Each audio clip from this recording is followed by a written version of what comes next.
What is going on, everybody? Welcome to episode 3 of the Yamcast. Today you can see that we have our nice new studio set up. We've got the black paint, the Yammie logos, a little bit more professional. We actually have a table now, Spike. Can you believe it? We got somewhere to put our hands. It is so nice to not be sitting on those little wicker mattresses that we had last time. Those little wicker mattresses for rats that we had. Really, that's what they were. We got a good one for you guys today. We got a couple news articles to check out. We're then going to have a news section where we'll reply to a couple of the best comments we found. We're going to be doing our call-in section for our Discord boys, and then we're going to wrap it up with some wonderful Wretched bikes from Craigslist. Let's get into it.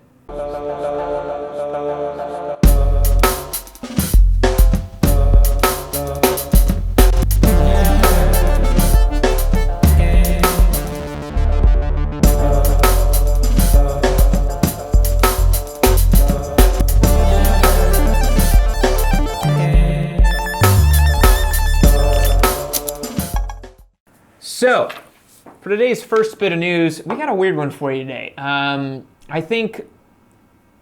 have a weird opinion about this. I know a lot of folks are looking at this next bike and they're gonna be like, why does this exist? This is so weird, blah, blah, blah. But I think it's really cool. So the first thing we're looking at today is Honda's new production CT125 Hunter Cub and ADV 150. Spike, first impressions on this? First impressions is it's a little silly, but I am kind of glad it exists, honestly, because I love the fact that Honda makes silly things because they're usually so buttoned up. But honestly, I love the fact that this is just a little, they've got the shocks on the shocks covers on a scooter with a skid plate and a high pipe. I mean, those shocks look like they came right off of like a Walmart bicycle, how much can this thing possibly weigh? Like 100 pounds, 120 pounds? You know what I mean? You could probably just bench press it. Yeah, there's nothing on it.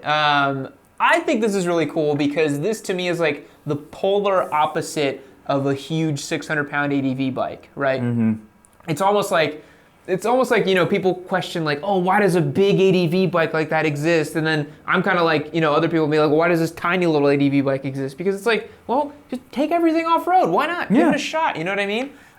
There's actually a huge scene of Cub owners taking these bikes off-road and taking them on trails and stuff. I mean, back when these bikes came out, lots of people would ride little Cubs on trails and stuff like that. So they're actually relatively capable just because they're so lightweight. Got these skinny little tires up front. That skid plate's gonna mash into whatever hard enduro you're about to do. And it's gonna be great. I think this is an awesome way to get people to have fun on two wheels, which is probably why Honda made this, because they made the Monkey and it was kind of like, man, they probably sold a buttload of those and boomers are probably gonna buy these like crazy too because it harkens back to the bikes they had, So I think it's great.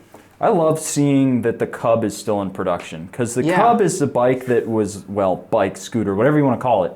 It was the vehicle that was launched with the NICE campaign. Yeah. And of course, the NICE campaign, talked about it a little bit in my video that went live today. The NICE campaign is what changed the face of motorcycling in the wake of the Harley rebellion kind of attitude. It was the complete antidote to the easy rider bad boy motorcyclist, to where it's like, hey, you meet the nicest folks on a Honda. Exactly. It was so kind of, it's so Japanese in its execution, you know what I mean? Yes. To just make it kind of cutesy and fun, this bike literally is like, the kind of bubbly, lolly anime girl of bikes, It's just so cute and tiny. I do love this shot here. The guy's just rugged, camping on the side of a lake with his little Cub, and you could make it there, man. You can make it work. Totally. And they of course they make it in tan so that you can, have it be out in the sands. I think with the high pipe and the tan looks pretty sick, and it's got wire wheels too, which is really cool. So this is the CT125 Hunter Cub. What is the ADV 150? Because that's the thing that a lot of boys are talking about right now. Is it this thing? No, the ADV 150, I don't know if we have a picture of it here, but they're talking... I think it's this one over here, yeah. That's weird. It's an ADV scoot. Like a new age ADV scoot. Dude, it's got piggyback shocks in the rear. Oh yeah. Dual piggyback shocks. I mean... Trail-oriented tires. But they look like they're what, 14s, 13s? How big are those wheels? They say down here it is, I think those are 294 pounds. That's kind of heavy. For that little scoot. Oh, here we go. Just for fun, I tried finding some knobbies in the ADV 150's 14-13 wheel combo. No dice.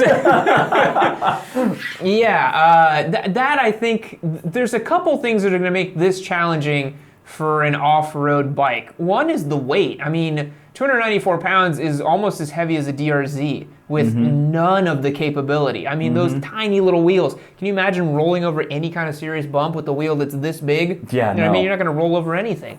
Ground clearance is another issue. They got they state 5.1 inches. I doubt that. I don't know about that. That seems a bit boastful. That seems quite boastful. I think at most, unless you are really, suicidal, I would not tackle anything more than a gravel road with this thing for sure. And do they expect people to like stand up with this? I don't think because so. It doesn't look like that looks quite funny. That would be quite funny. Those bars do not look like they would allow you to stand up with them. I mean, that's... Well, if it's a regular scoot, I mean, the foot pegs are going to be out to here because you're supposed to, just kind of sit on it. The floorboards. There aren't foot pegs on a scooter. The floorboards, that's right, yeah. So I don't know if this is going to work. You know what's funny is when I was visiting in Israel, they had some other type of scoot that wasn't a Honda ADV 150, but they're very popular. They're these big 650cc scoots they have over there. They're like the BMW Maxi scooter. Yeah, these super scoots, and then they also have a trail-oriented scooter as well over there. So I've seen trail-oriented scooters, but those two words just don't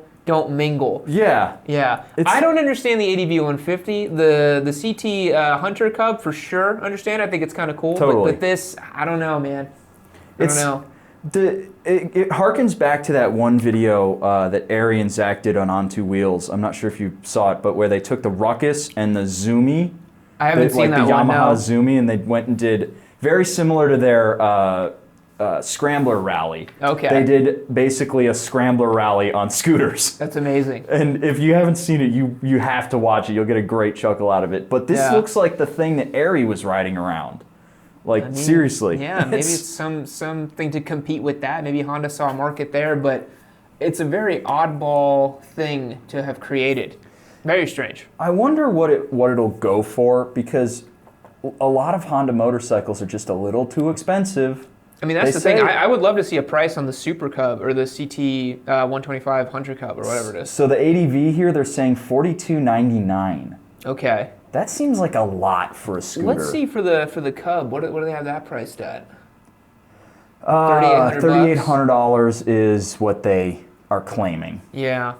That's $3,800? Sure. I can make the case for it. Yeah. For this, I could make the case for it. It's quite expensive, but I can make the case for it, yeah.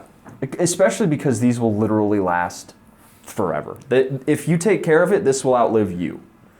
You can hand this down to your grandkids. Yeah. I mean, it's one of the most simple ways to get around on two wheels that I can think of. Yeah. Aside from a bicycle. Yeah, literally. I think it's really cool. I think this would be a fun little shop bike to have or bop around town kind of thing. Yeah, super cool. But the ADV 150, I don't know about that. But let's move on to the other big piece of news. Quite controversial. So Harley Davidson, and I know you're probably going to have a lot to say about this, Harley Davidson's expected to expand in Asia with small displacement bikes, probably single cylinder, probably in the same vein as Benelli does, where a Chinese manufacturer comes in, builds bike, and slaps their name onto it. As a resident Harley boy wearing a Harley sweater as you are right now, how does this make you feel?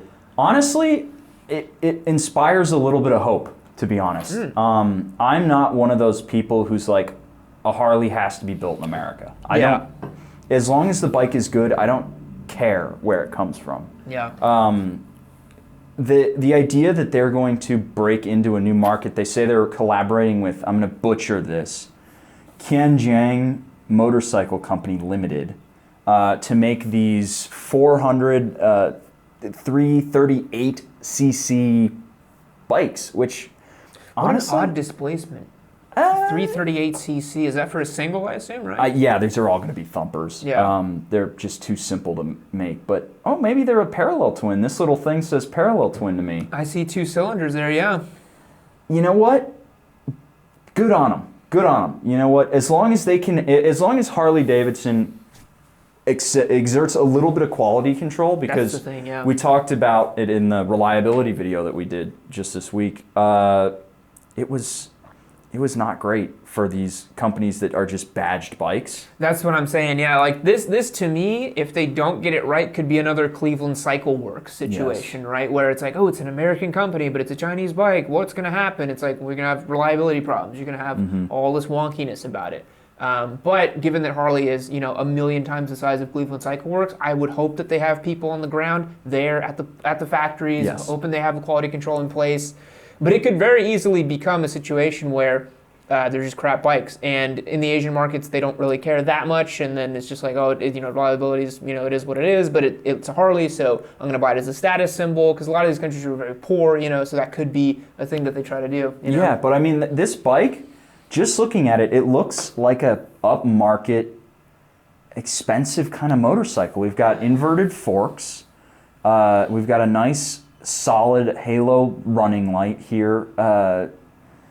It looks almost like a KTM, to be honest. Yeah, it's got a little bit of a KTM flair to it. With the exposed frame. It doesn't look like a Harley, but I'm okay with that because I want Harleys to evolve. You know, I really want them to expand the kind of bikes that they make. We talked about it before. I want them to be a full-line manufacturer. Yeah.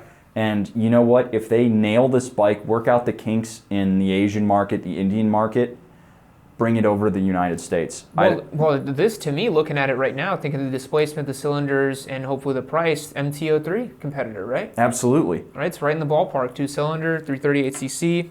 Let's see if they want to quote a price for it. Oh, no way they're going to put a price. This is the official brief, right, from Harley? Yeah, this is from Harley Davidson. They're not going to put a price. No, that's why like no one knows what the Bronx is going to be or the Pan America. So let's see here. They're continuing to capitalize on growth opportunities in Asia is key for the company achieving its 2027 objective to grow its international business to 50% of annual volume. Big fish to fry. That's a lot for Harley to do. 2027, 7 years, good timeline, but they've got a lot of work to do. There's a lot of ground to cover because now I don't know what their split is like, but I assume it's like 85-15, right? Yeah. American to international sales has to be. Because it's probably changed in recent years, but from what I recall, the number was in India, if you bought a bike over 1,000 cc's, which, let's see here, 4 Harleys are under 1,000 cc's. Iron 883, Street Rod, Street 750, Street 500. Everything other than that, you have to pay 100% of the value in tax. Really? They have a VAT of 100% on anything over 1,000 cc's? That's crazy. Which eviscerates Harley. Because the next smallest bike is 1,200 cc's. So they must be thinking they're going to sell a lot of these little bikes, right? Yes. Like, they have to believe that. And to be honest, there is a really big market for these types of bikes in those places. Yeah. The KTM 390s, I mean, in India, those are all over the place, you know. In Southeast Asia, bikes like the R125 and the R3s and the Ninja 400s, I mean, they sell them by the bucket loads. So maybe it could work. But I don't know what the appetite in an Asian country looks like for Harley Davidson, honestly. I don't know how much Asian people want Harley Davidson, you know. At least in India, and I'm okay to be corrected here, but I think it's a huge market.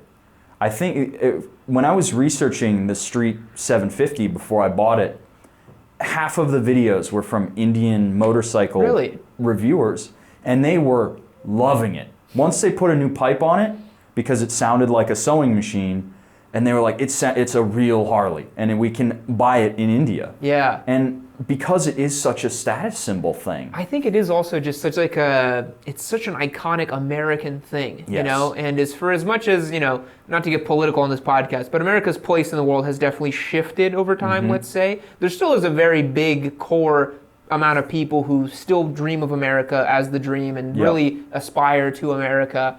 And I think, you know, for Indians, there's probably millions and millions and millions of Indians who think that way, you know, and want a slice of that American dream. But I mean, so I practice kendo on my own time, and I know a guy he's my teacher, who sensei is the proper word, but I'm not trying to be a weeb here.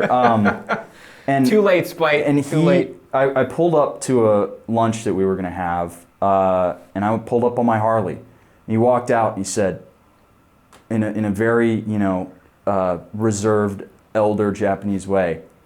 Harley Davidson.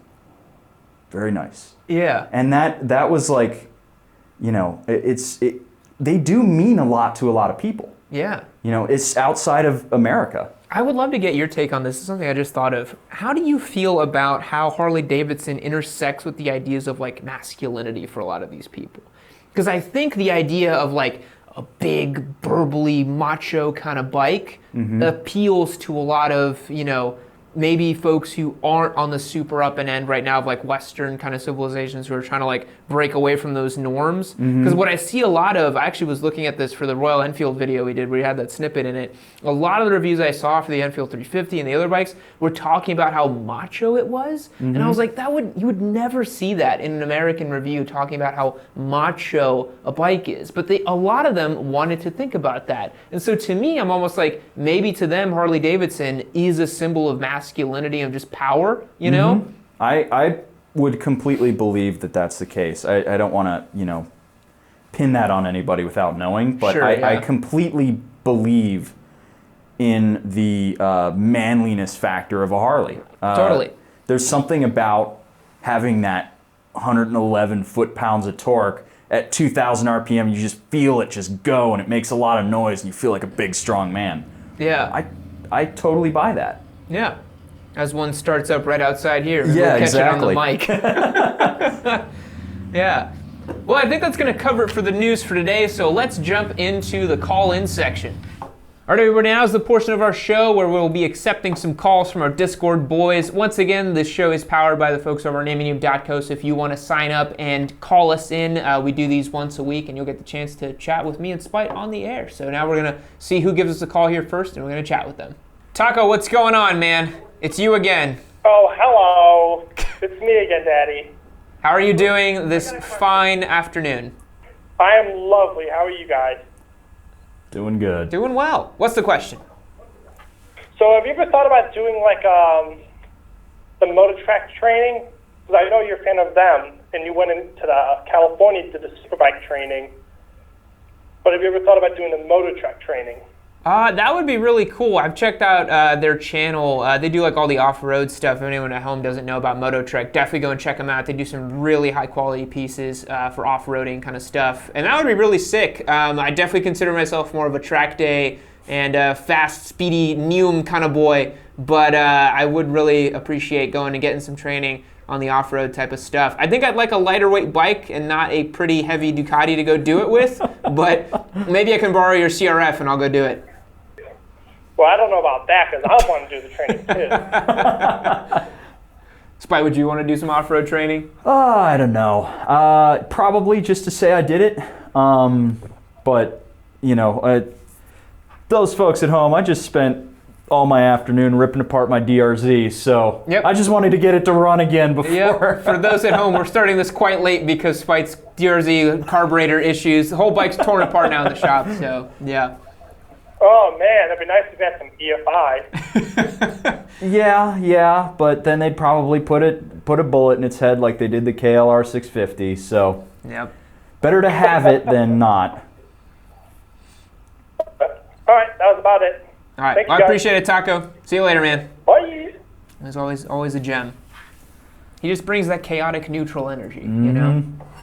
I don't know if dirt training would be fun, but I also like the idea of figuring out a lot of stuff on my own. Like, there was nothing more, like, priceless to me than when I first nailed that J-turn on accident. I was like, yes! Yeah, it does feel pretty cool, but I will say it is so awesome having someone right there telling you how to do it. You accelerate so much faster. Like, I remember at the California Superbike School, after every session, you know, someone coming through and helping me out. It was really nice. All right, we got someone else here. Hello, James. You are on the Yamcast. How's it going, man? Pretty good, man. How you doing? Good. Are you a first-time caller? Yeah. Awesome. What can we help you with? You and or I have chat actually about? talked before, but Oh, we have? Where? I was the guy that won the Ninja. Oh, you won the Ninja. That's all. Yeah, okay, how's it going, man? Pretty good. Sorry, there's quite a few Jameses on the Discord. What's up, dude? Yeah, that's fair. Yeah. How's it treating you? Well, unfortunately, the day before it showed up, the Secretary of State got shut down, so I can't even get tags on it yet. Oh, man. But I gotta believe you took it around the block. Unfortunately, it's kind of a main road. I would get pulled over pretty easy on that. Oh, man. That said, I had a friend over a week or two ago, and we found the extra little mod you guys put up under the tail. Oh, yeah. All of our giveaway bikes get that special treatment. It's pretty funny, though, I gotta say. Yeah. So did you have a question or comment or anything you wanted us to chat about? Well, I've been kind of scratching my itch by looking at gear to buy and so forth. What kind of setup do you guys recommend for when you have to travel with extra gear or go to the store or anything? You use a backpack, use a tail bag? Well, Spite, you are kind of the resident sort of grocery getter with your VFR, so what gear would you recommend? Yeah, I mean, obviously tail bag. Way better than a backpack, 100%. Just doesn't strain you as much, yeah. Yeah, and you can, if you have it set up like mine, where I have 2 carabiners on each side holding it in and a little rope holding it off my back, I can fit a full face helmet in my tail bag. Mm-hmm. So you can cram a bunch of stuff in there. Remembering back, I believe the Ninja had a very limited amount of undertail space, but I do think it had luggage loops under the passenger seat. So I would look at a nice big old tail bag. Mine's Nelson Riggs. It was made specifically for the VFR, which is awesome. But there's a whole bunch of really awesome tail bags out there, and I would wholeheartedly recommend it to just about anybody. And I will say the one thing about a backpack is they are really useful, and I've used a backpack plenty of times. I use one pretty much every time I ride because I like keeping water on me when I ride. But the one thing you want to look for is a belt cinch on your backpack so that you take some of that weight off of your shoulders and it doesn't strain you as much. So if you do rock a backpack, definitely get one with the belt cinch because otherwise it'll do havoc on your shoulders and your spine. Yep. Yeah. What else, what other kind of gear were you thinking? That's the main thing I'm still looking for. I found a decent armored jacket on eBay for a pretty good discount already. Nice. Decent closeout on a helmet from Revzilla. So that's the way to do it. Yeah, used like jacket and gloves, good to go, and then that brand new helmet, of course. So that's awesome. Yep. Man, I'm sad you haven't gotten to ride it yet. That sucks. I always imagine when the giveaway bikes show up, like the first thing you'd want to do is swing a leg over it and ride it. But I totally understand. You know, it's like can't go get it registered. Like this pandemic thing's really putting a drag on a lot of stuff. Yeah. Yeah, trust me, it's a bummer. By the look of it, it's going to be like the middle of next month before the Secretary of State opens back up, so it just hurts right now. Just sit there and look at it longingly and just remind yourself that you didn't pay a dime for it, and that's pretty sweet. Exactly. Yeah. Out of curiosity, what did your friends and family think when you had the bike and you're like, oh, I got this free bike? A lot of shock, especially my parents when I happened to mention to them that, yeah, I got it free. Well, I'm sure when they heard free bike, they were probably like, oh, it's probably some hoopty or a piece of junk. And then you're like, nope, it's a brand new, really nice bike, so... Yeah, that was literally my dad's first question was, is it new? Yeah. So... Yeah. Did you start it up yet? Did you hear how it sounds? Oh, yeah. The exhaust on that sounds great. Yeah, it's nice and perky, isn't it? Yeah, it's got a nice little growl to it. Yeah. Spite, you thought it sounded like a little Moto 3 bike, huh? Yeah, when you really get on it from the seat, it sounds gorgeous. Yeah, it's a fun bike. Yeah. I definitely want to hear your thoughts when you can actually go out and ride it. Yeah, and I will say you can join the ranks of our other Discord boy who won, Lucky Lou. He won the R3 last year, and then he immediately proceeded to just loop it while doing a wheelie. So if you can one up him doing that, just take it off a sick jump or something. That's cool. I mean, it's your bike. Have fun with it. You know, that's what they're for. Right. Yeah, that's the goal. Once I can get it on the road, I'm going to start putting miles on it. Oh, yeah. Well, James, thanks so much for calling, man. I appreciate it. Yeah, thanks for talking. All right, later, man. Yep, bye. Dude, that was awesome that the winner called. That is super cool. Yeah, because I was like, James, I was like, why does this guy sound so familiar? So I was like, have you called in before? Then he's like, oh, the winner. I was like, oh, duh. I was like, yeah, no wonder. Yeah, just so everyone at home knows, they are real people. I actually ship them out to real people who win them. Everyone thinks it's a scam. It's so frustrating. I think Chase on Two Wheels had a video lately where he put that out because he just gave away the Panigale he's been building for months and months and months. And the guy also thought it as well. He's like, oh, I thought it was a scam and whatever. I didn't believe you when you emailed me. So apparently I'm not the only one who has this problem. Yeah. I mean, I guess people just get it in their heads that, nothing good can come of the internet. Yeah, it's just the world we live in where it's like nothing good happens ever, Everything is bad all the time. But, oh man, that Ninja is such a good little bike. Oh, I love that thing. It was so much fun to ride around. Yeah, it's great. I think of the fully fared little bikes, I think it's probably my favorite for like street and like regular use. Yeah. I think it makes the power in the right spot as opposed to the R3. The RC390 is a little bit of a backyard bike. Well, mine is the one that you sat atop of. Yeah. You were like, are they supposed to rattle this much? And I was like, no, mine's just a giant hunk of shit. But it was such a peach to ride around on. Yeah, the Ninja's great. But the Duke has just been a revelation, though. I mean, the most fun little bike ever. Like, I want to ride it. Like, and you've got it right now for the long term. Yeah. Yeah. I actually parked it yesterday coming home from the shoot that we did, and my neighbor was next to me, and she was like, "Oh, is that a new bike?" And I'm like, "Well, it's for work." And she's like, "It's so cool." And it's really attention grabbing. It really is. I mean, it looks badass, Mm-hmm. Yeah. It looks every bit like a big Duke or the 790. It's just they have their design philosophy down over there. Yeah, I noticed whenever you left the shop and I saw you pulling away. It's a cool looking bike going down the road, you know? All right, we got another caller here. Hello, you are on the Yamcast. Who are we speaking with? Oh, hello. You are speaking with CB Grill from the Discord. Oh, hey, what's up, CB Grill? I guess I'm on the podcast to talk about the difficulties of it. How difficult it is for women to get into riding. Okay. Well, you probably know that better than I do, being a woman yourself. So, what's hard about it? Talk to us about it. You cut out a bit there, but we think, especially, just from the ground up, it's not a hobby that we are proposed as something that we're allowed to try.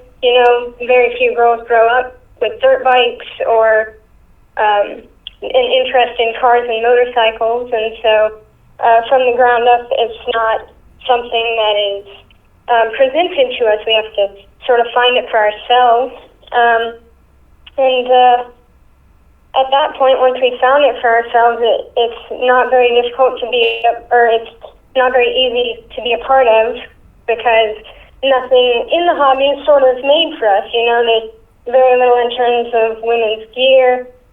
Bikes are made with taller inseams in mind. It's interesting. You mentioned the thing about the gear, and that's something I've heard a lot of, where it's like, either you get to pick between black or pink for your colors. That's all you get, and then there's two cuts for it. As a smaller female myself, I've been on a search for gear for a few years now. Yeah, I think the one thing that's good, though, is from what I've seen of data around this, it is getting better. So it seems like the fastest growing segment for motorcyclists is women, from what I remember correctly from last year's data. So I think it went from being 10% women to now I think it's closer to 15 to 16% women riders. So it seems like more women are getting into it, which is pretty cool, Yeah. Yeah, I think that, I think that we're becoming a little more progressive as a society, and it might be that it's easier for women now to be independent. Yeah. And maybe that's increasing the availability of motorcycles to women. I think the biggest thing that I've noticed recently is there are women in ads for motorcycles now. Yeah. You know, it feels like I never got exposed to that many motorcycle commercials, but it feels like nowadays you go into a dealership and they always have the commercials for their bikes running on the walls. And it seems like they're, you know, it's about a 50-50 toss-up of whether it's going to be a guy on the bike or a girl on the bike. You know? And I think that's a big deal, because that's how you expose people to motorcycles, right? That or videos like what we do. But I think what CB Girl is saying as well, and correct me if I'm wrong, is like one thing that sucks about it, and this is something I have noticed, is like sometimes it can feel like a bit of a boys club, you know, like it's just this thing where it's like, you know, it's like for dudes and dudes only. And I mean, I notice this even on our Discord sometimes, and it's why I like kind of trying to get more people into it and trying to make it as inclusive as possible, because I feel like, you know, everybody should enjoy motorcycles. They're sweet, you know, they're super fun and a lot of fun to ride, and it's kind of like everyone should try it. Yeah. Yeah, I definitely think that that's one of the biggest struggles that women face getting into motorcycles, is just that everybody wants to feel like they belong, right, in every aspect of their life. And if you get into something and you're not very good at it, and you don't even feel like you belong, and you're heckled a lot by male riders, it can be really difficult to stay with it. One thing I'd love to get your take on, and this is something I see a lot of in our YouTube comments, is if we get a comment from someone, they might not even be a female, but if they have like a female looking avatar and they say something about how they're a girl and they've started riding, and Spot, you might have seen this too, there's just like replies of like a bunch of simps like trying to like get with the girl, like talking to them or trying to like chat with them. Have you run into that where like dudes try to like chat you up just because you're a biker? Oh yeah, all the time. Like, that's hilarious. Pretty much every time I'm in public, every time I post on a motorcycle forum, I get that a lot. And I think that it's a split, though. It's a split. I don't like to think that they're all just simps or like trying to, you know, get with me. Like, there are definitely some guys who are just trying really hard to be encouraging towards female riders. Yeah. And so they jump in as well. But it can feel a little it's daunting, intimidating, because you might have a simple question and be like, I don't know if I want to ask that, because I don't know if I want like 50 responses. And yeah, it seems like everyone tries to jump in and help out all at once, yeah. Yeah, so, I mean, definitely some dudes need to learn how to chill, but... I mean, that's good advice in life as well. Yeah, I mean, my approach to it is just like, I try to treat everybody on a motorcycle the same. You know what I mean? Just like, I don't really care what you got going on in your pants. I don't know why I said that way, but I don't really care how you identify yourself or whatever. If you're on a bike and you're having fun, that's all I care about. Yeah. Yeah. Well, CB Girl, I appreciate your time. Thanks so much for calling in, and we'll catch you on the next one. All right, thanks. Thanks. Bye. I think that was a good chat. Yeah, agreed. It was good catching up with the female portion of our Discord. It's always pretty cool.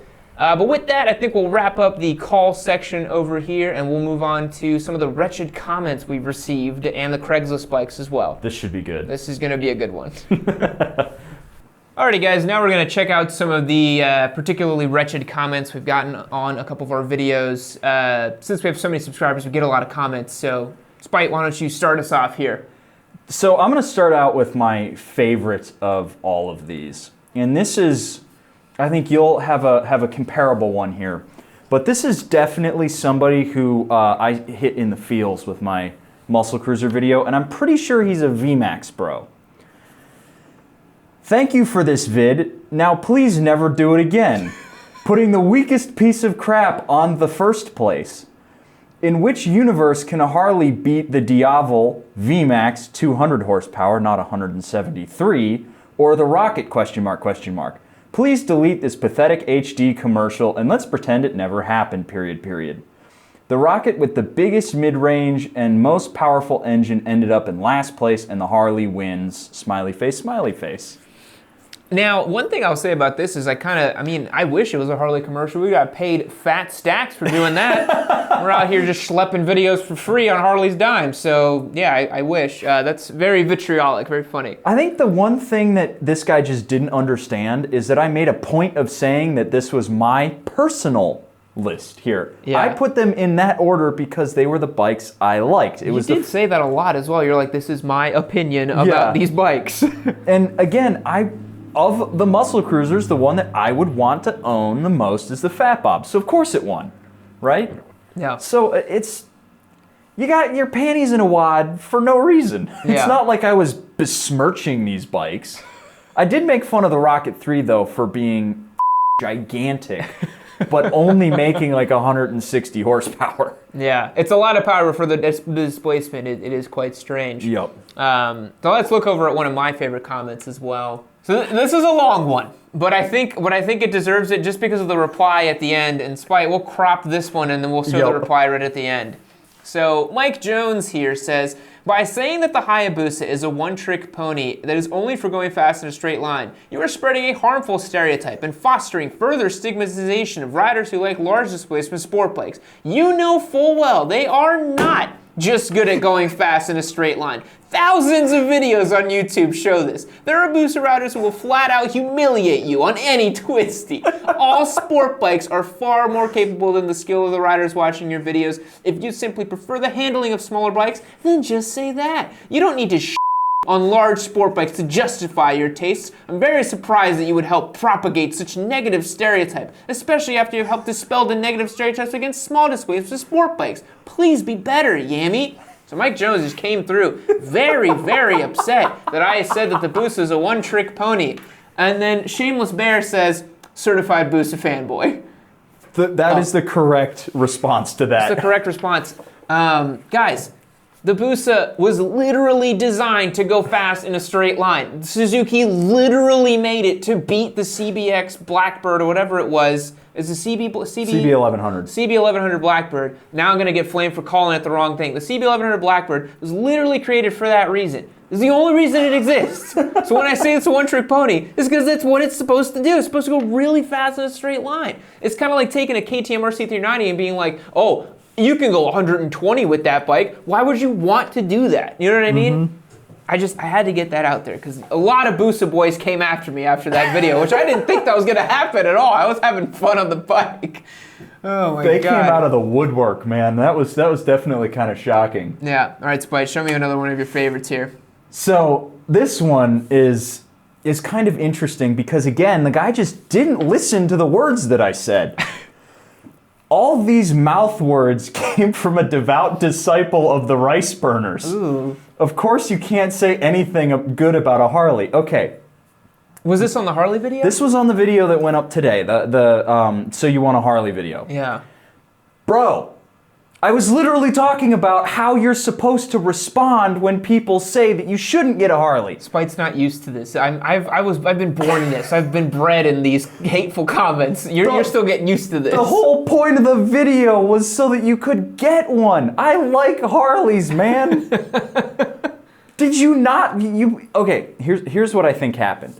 I think you made it to about 2 minutes in when I said this is how this conversation is going to go. And then you heard me respond in character, and they were like, this guy hates f***ing Harleys. Yeah. And then typed your angry comment. Yeah, when the video was literally trying to get someone to get a Harley. Yeah, and I actually noticed some other comments of like, hey, now I'm actually going to kind of think of one. Yeah. And then that made me feel good. And then I saw this and I was like, oh my God. Yeah, it do be like that. All right, flip over to mine because I got one that I wanted to check out as well. This was quite funny, and I thought this was a great one. So, Celtic Fury says, breaking. After Papa Yam achieves 1,000 horsepower with the Hentai Busa by boring and stroking it out to 3 liters and adding twin turbos, a supercharger, and a triple stage 300 shot of nitro, and running it on nitro methane, he takes the only logical step left to him, puts knobby tires on it, and raises suspension to provide a foot of ground clearance in an attempt to convert it into the world's only 700-pound, 1,000 horsepower Busa Boy dual sport. I love that so much, man. That is the spirit of what we do on this channel. I swear, this is probably a Discord boy kind of just in disguise. Yeah. It has to be, because I think it's just such a great and fun comment. Yeah. Thank you, Celtic Fury, for bringing some levity and brevity to our channel here. Very, very good. Spite, you got another one you want to check out? Talking about brevity, who's Spite? Who is he? I don't know, honestly. You know, I'm still on this soul-searching journey for yourself. I don't really know how my life is supposed to go, my friend. Why don't you come along this journey with me? We'll figure it out together. Yeah, you told yourself a year ago that you'd be posting on the internet for a living. People probably wouldn't believe you. No. You'd be like, what? At least of all myself. Yeah. I do think that's funny because you've been on the channel for like 6 months? more than that, 7 months. Because the first video was the SV650 exhaust video that you helped me out with for the first one. And you've been here since like October. So it's quite funny that someone's like, who's Spike? Which is great. Yeah. All right, we'll check out one last one here from me. This is another one that was quite funny, and at first I thought that he was not funny. I thought he was an angry, but this is almost like a self-aware comment. I thought it was a great one. So Curb Jumper Jones says, glad I watched this. Removing the cam chain and tensioner from my Sportster right now and replacing them with 3 used spark plugs from my XSR 900 for more horsepower. Chucking in some Screamin' Seagull Stage 7 Roller Baron followers finger tight only, as well, and a dried clutch plate, from an old Ducati that was just lying around. Thanks, Papa Yams. Keep up the channel. This is great. This is one of the best comments I've ever gotten. It's so self-aware. It's so funny. It's written in this like bad way, I think on purpose. Amazing, amazing. If they were all like this, I could sleep well at night. Very good. The Screamin' Seagull Stage 7. That's perfect. Once I read that, I was like, you son of a bitch. And then we have this other one here. Taco Joint says, don't say simp, boomer, angry face. Now, let me check. Let me take a look. Okay, yeah, definitely not a boomer. Born in '92, so I don't think that qualifies me as a boomer. But from what I understand, the kids nowadays are using boomer as a state of mind, and not even a direct insult. So, sorry, Taco Joint, but I'm going to keep saying simp because it's the term du jour right now. Spike, do you have one last one for us? One we can tackle quickly. Why are you always hating on the Gladius, bro? Bro, did you look at it? It's quite ugly. Yeah, that's why I hate it. It just doesn't look right. No, it looks like they really did take the ugly bat to the SV. Oof. It's like not a good bike. It's like a meme, you know. It's like, oh, I want a 650cc starter bike. We have a 650cc starter bike at home, and it's the Gladius. Yep. Yeah, just an ugly, terrible thing. But with that, let us go over to our favorite section, and it's It Came from Craigslist, and let's round out this podcast. All right, so let's start our adventure into the gaping maw with this 1980 CB something. It's definitely a CB 750 somewhere under this, but we were looking at it earlier, and it looks like a Busa front end. Yeah, I was telling you this, that I hate myself for spotting all of this, but I noticed that the brake calipers are 3 pistons, and then I noticed the front cowl, and I started looking at the forks. I was like, that's a Busa front end for sure. And sure enough, he says GSXR front end. It doesn't say which GSXR, but technically the Busa is a GSXR 1300, so I think it's a Busa front end. It's gotta be. Look at the size of those discs, dude. It's gotta be a Busa. Yeah, I mean the cowl and the 2 bolts here, and this is most certainly a Busa front end. Which, if you did that, props. I mean, that's wild. Yeah, but this is the definition of a Franken bike, though, for sure. And he wants $2,000 for it. Yeah, I don't know about that. Does it run? Does he say if it runs? Let's see here. Unknown mileage. That's great. Recently rejetted and shimmed the valves. Okay, so at least he's taking care of it. Fixed it up to make it reliable and fun. Well, reliable. That does not mean it's gonna run for you. Yeah, and then you look at your DRZ, right? Yeah, here we go.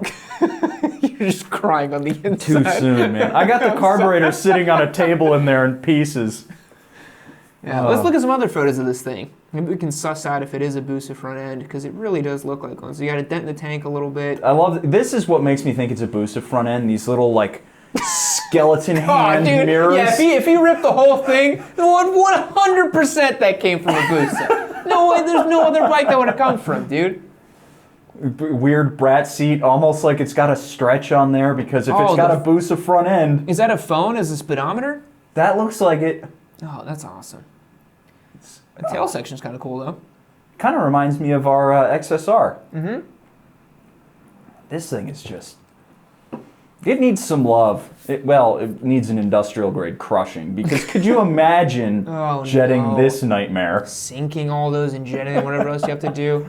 This is why people went to FI. Once they started doing multi-cylinder bikes, they were like, man, this. They were like, this is someone needs to fix this. Yeah. Spike, what do you want to give this one? I would, if I was going to buy it, I'd give the guy maybe $200 for it. Wow, $200. For the Busa front end. Okay. And then just chunk the rest of it. Yeah. Because it's just not worth it. Yeah, I was going to say about $500, and for me, I would give it like a 5 out of 10 for effort, but it's definitely a crusty rat bike. But it runs. That's the important thing. It runs, and it clearly is someone who's trying to make it do something, you know? That's important. But I've got one project. I don't need another. Yeah. Let's check out our next bike. This one I wanted to talk about, first of all, because I submitted this to It Came From Craigslist a while ago, and because we talked about the Cervicar trike last time, and this time we have an actual, like, good one. And note the price. This is $20,000. First of all, that's too much. But the last Cervicar was like $9,000, and it didn't run. Yeah. So, you know, you gotta... These listings are just all over the place. I mean, it looks good. It's a full restoration, right? I mean, it's, you know, compared to that other one we saw the other day, it's a true blue, like, full build, fully restored, probably runs perfectly fine, you know, like, it's the real deal, you know? Yeah. And it's a good example of a Cervicar trike. Yeah. But $20,000 for something with a Springer front end? Nah. Yeah. I don't know about 20 grand. But I'd love to read the description on this, because it looks like he wrote quite a long situation. I'm not reading that whole thing, but I'm just going to read the first part. Okay, can anyone not say cool bike without hearing it run or throwing your leg over the saddle? This is a cool bike. What the hell does that mean? He's like, he's asking you if it's not a cool bike. Oh. Is it, can you honestly look at this and say it's not a cool bike? Yes, I can. I can, yeah, I can.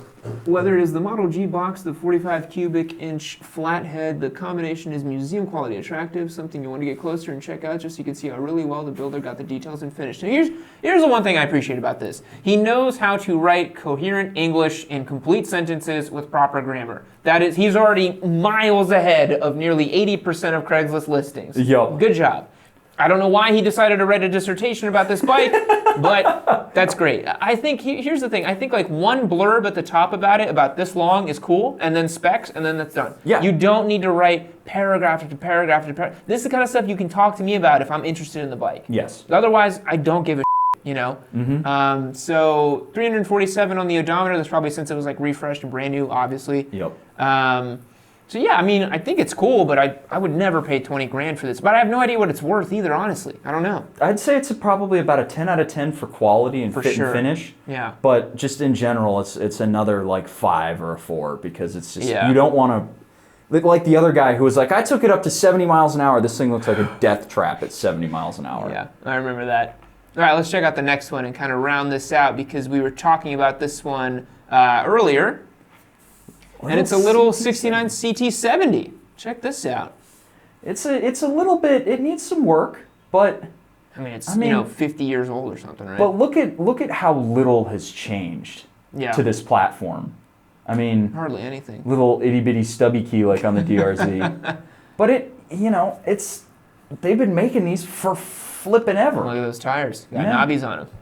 Getting ready to hit some single track, man. Hit some single track on that. Let's see. He's got 1,500 or best offer. I think that's the car, a decent price, man. All the gaskets in the car. You know what? If you wanted, you could restore this.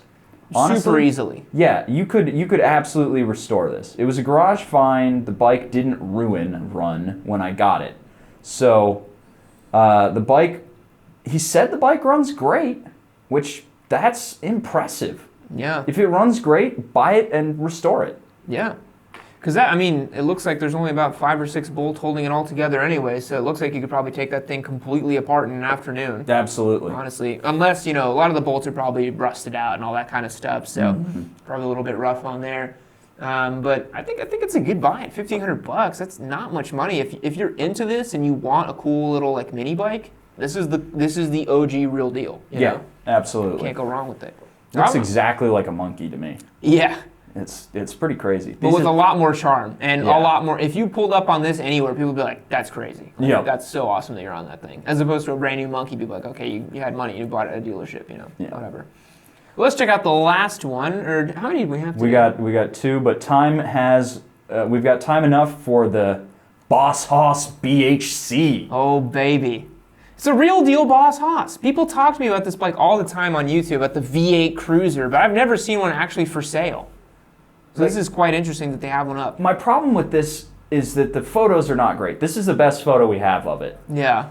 It's gigantic. It looks enormous. It looks like the size of a Goldwing. You know the stripped down Goldwing that doesn't have the top case? Yep. But I can't imagine what this is like to ride. Yo, I just noticed. New seat, 2-speed semi-automatic with reverse. Nitrous. So is 1 gear forward and 1 gear reverse? Or do you have forward 1, forward 2, and then reverse? This tells you about the mass of this motorcycle, that it is so heavy it needs a reverse gear. Yeah. You know, you gotta put it in gear to get it to go backwards. Is that a car tire it has on the back? Gotta be. Let's see if we get a shot of the back, because it looks like a car tire. Yep, it's a car tire. Car tire in the back, baby. With a freaking gigantic Riding on the belt. dark side. There's your That's nitrous the nitrous can. Is this like flames on here?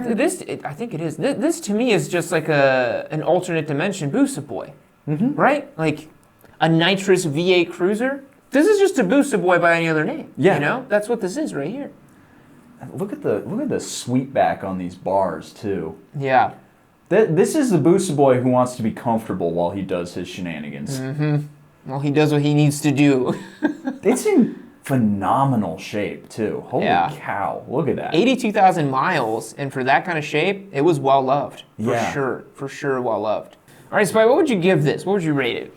Honestly, I think this is the best one today. I think so too. Because it just the crazy factor, 2-speed forward, V8 nitrous. This thing's awesome. Yeah, 8 it's out like of 10, 9 out of 10, yeah, something like that. it's like a bike that, you know, like a little kid would dream up. You know what I mean? Yes. It's like put a big V8 in it, put nitrous in it, go crazy. You know, like it's amazing. Yeah, 9 out of 10. Go nuts. Get 18 grand, YOLO.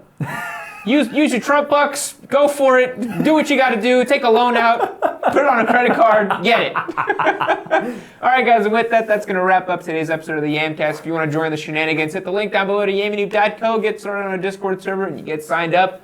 We'll catch you on the next one. You don't want to say bye? Goodbye.